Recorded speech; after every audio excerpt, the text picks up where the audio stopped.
Good morning, everyone. Today is Saturday. I don't know when this video will go up because I'm recording at the camper and I'm going to upload it when I get home. But this is, I think, number 3 of learning new things. And this is a little video about beading. So this is Charm Grammy Crochet / learning new things about beading. So I showed you this in a Charm Grammy regular video that I bought this loom because Debbie, the Canadian crocheter, said how much fun she was having looming with this, bead looming with this loom that I got off Amazon. Just type in Bead Looming Kit and it was like the first thing that came up, and it was 10 bucks. So you get this little, this is what you get in the kit. All this stuff right here, which I'll show you individually, except the loom is in here with the dowels on it. And well, I'll show it to you. I'll pull it all out. It comes with directions and some patterns, which I did not look at, to be honest with you. I just kind of winged it.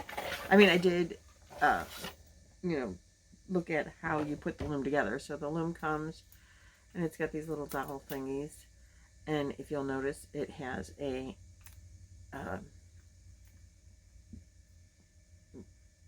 nail, I guess. So you put these on either end, and then you run your strings through here, and a close-up look, it's like a spring. And so your strings you separate based, I guess, on the size of your beads, and then you tie them off and make them tight by turning this, and then you weave your beads in between. So the whole process doesn't take very long. I think once you know what you're doing, it goes pretty quickly. I've been experimenting. Let me show you what else comes. So this is the thread that comes in the kit. It is very thin. Looks like sewing thread. But I guess it's some kind of flossed thing. But let's see if you can see. Very thin. I don't sew, but to me it just looks like sewing thread. Then it came with one of those, where is it? It came with a couple of needles. One of those is my own needle. So it came with 2 needles. Very tiny. The tiny needles are the ones that it came with. And it came with a needle threader.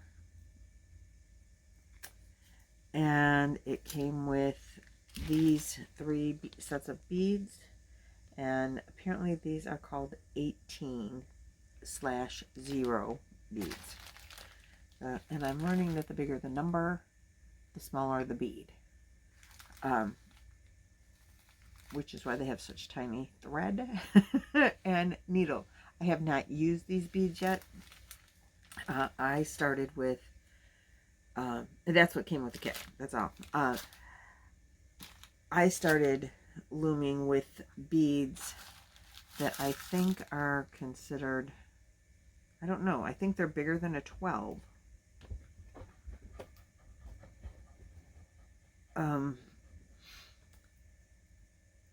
They are this size. Oh wait, well, let's get one that's not white. Here's a black one. Let me get it in. There you go. They're this size. They are very tiny, and I'll show you and I got these at, I'm pretty sure it was Michael's one time to make stitch markers, which I did not enjoy doing. I mean, I made some. They were and I tried a couple of times, and I have, some, this is what I bought those beads for, and I have some other beads that I bought for that purpose, that if I've enjoyed this so far, and if I get like decent at it, I'm sure that I will include those beads in with making these beads. But anyway, I purchased separately I had watched a video, and they used some kind of clamp like this, that you squish together to and clamp the bracelets together, and I really didn't want to do it that way. I wanted to do it different, but that's how I did to start with. And I bought these beads, and these beads are listed as 12/0 glass seed beads. This one is called Crystal Luster. This one is called Antique Brass Coated. And this one is called Metallic Silver Coated. And these, can you see how tiny those are? These are smaller than the ones that I got in the, just an assortment from Michael's.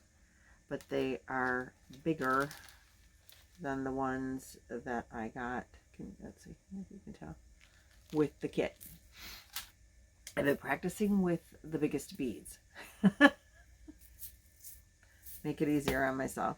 Plus I have something in mind, and I don't want to waste these on stuff that doesn't turn out very good.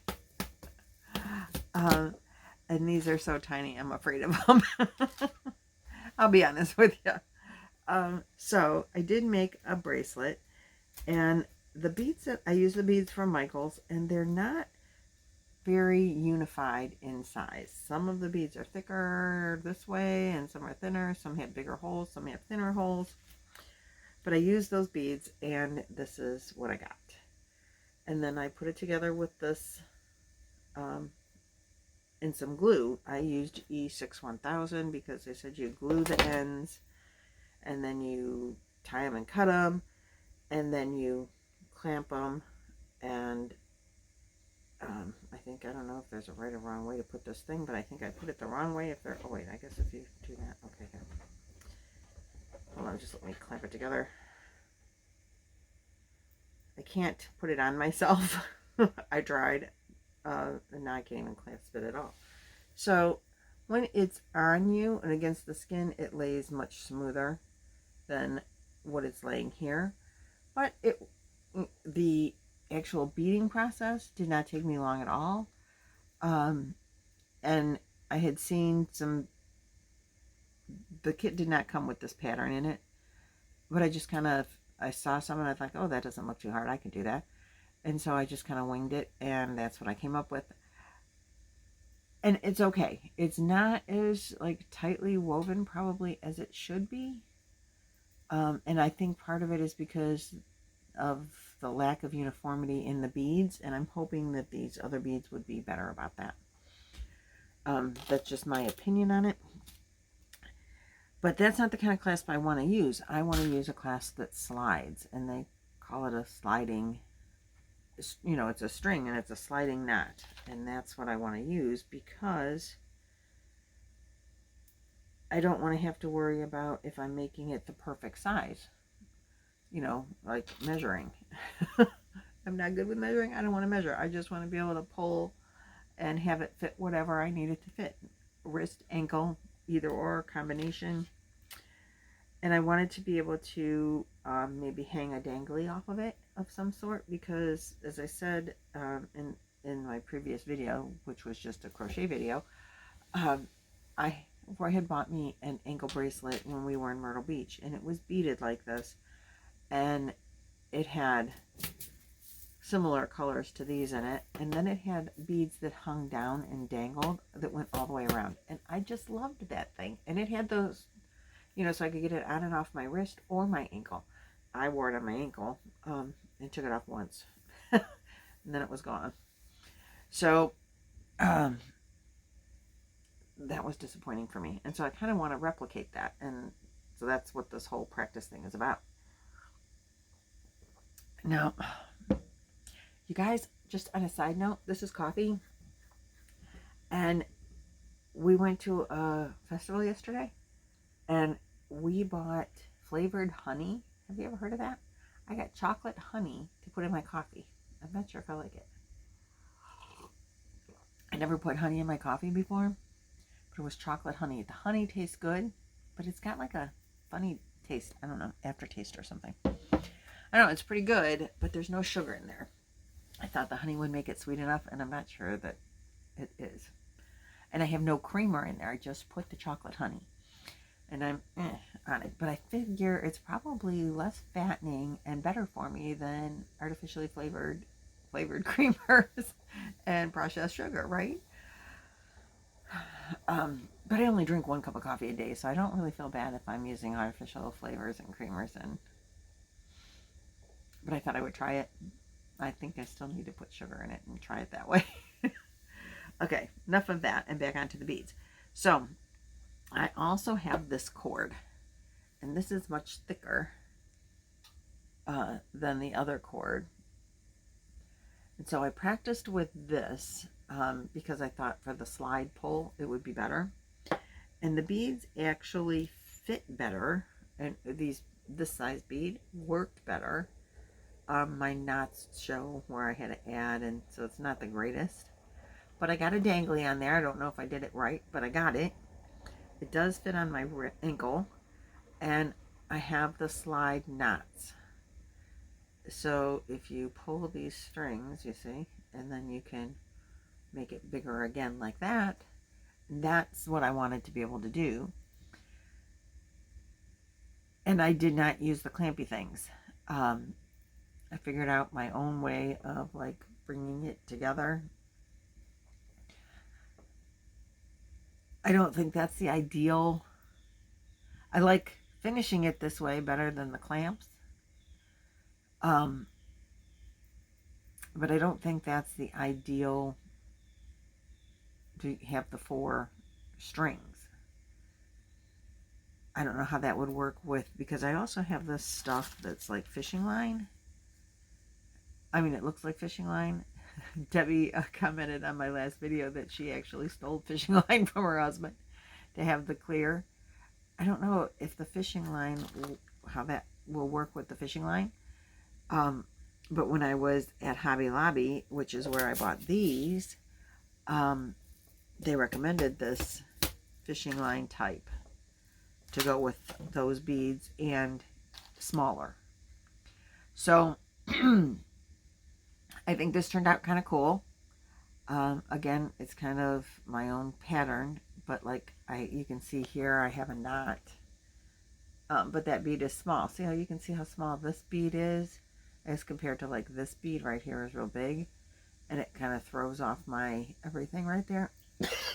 Oh, excuse me. So, but they were like on clearance, and I probably paid $2 or $3 for about a billion seed beads.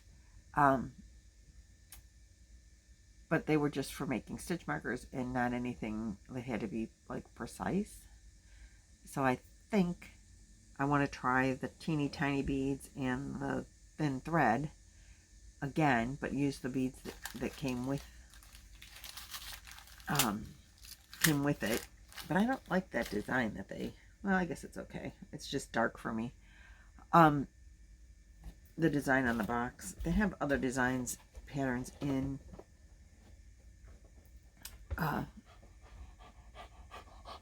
the instructions, but this pattern is dark for me, and so I don't know if I'm going to use that pattern or not, but they have others that I hope there's enough beads for.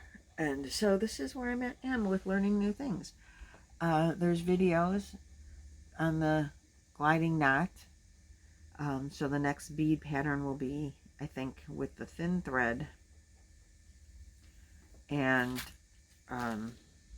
the small beads, and hopefully this kind of closure. And I don't know if I'll put a charm on it or not, but I have charms.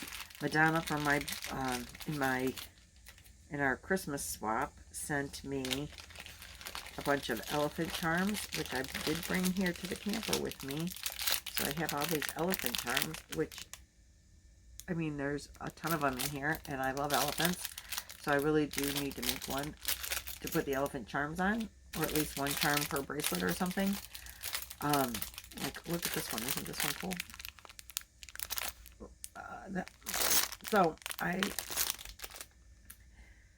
But I don't want it to be on something that's not nice. I don't want to waste my elephants on something that's not nice. And then I had purchased all of these charms there's just all kinds of things. This is where I got the peace sign to go with my red, white, and blue bracelet. Was in those. I had purchased those for stitch markers, but like I said, I just never really got into the stitch markers a whole bunch. So, and I have these that I purchased for my grandkids,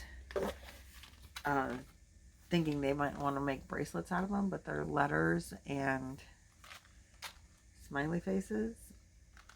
And I did do just a single braided, not braided, but just a single string on this kind of string that I have in bright pink, that I bought for them to play with. And they didn't get into it, the two little ones. But I put, like, you could just spell things and do a single wristband. But I thought it looked kind of cheesy for an adult, so I put that one back.